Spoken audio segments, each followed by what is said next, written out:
ఆ లంచ కొడుకు పిటిషన్ రాసి నువ్వు సంతకం పెట్టి ఎస్పీ మేడం కలుపుతావు. పోలీస్ హరాస్మెంట్ చేసిందా నిన్ను? చెప్పా జాంక్ పిలుస్తుంటే నేనేమని చెప్పాలి సార్? జాంక్ ఇష్టం 2 సార్లు వచ్చింది నీ పిల్ల, మళ్ళీ ఇవాళ వచ్చిందేమో. నువ్వు పోలీసు వాళ్ళతో పెట్టుకుంటే నీ గుద్దలకెళ్ళి తీసేస్తుండే నేను చెప్తున్నా. ఇంతవరకు నేనేం చెప్పలే నీకు, చాలా సీరియస్ ఉన్నా నీ మీద సార్. నేను కూడా పేషెంట్ ని, నేను కూడా మర్డర్ ఏం చేయలేదు సార్. నేను కూడా కేసు భార్య భర్త. అవును, నువ్వు భార్య భర్తలే. నువ్వేమన్నా నీకు పడక వచ్చి పిలుస్తున్నావా? నీ భార్య వాళ్ళ చుట్టాలు వస్తేనే కదా. వాళ్ళతో ఎంతసేపు?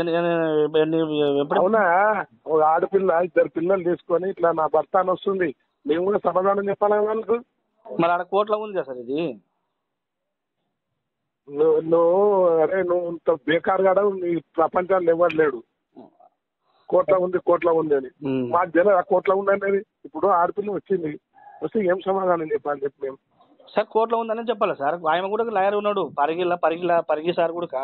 వాళ్ళల్లో వచ్చిందా పిల్లలు? వాళ్ళ తీసుకొని నా లవడాల కోర్టు వేసినావు. నా లవడాల కోర్టు నేను పిల్లల్ని పిల్లలు ఇడదీయదు.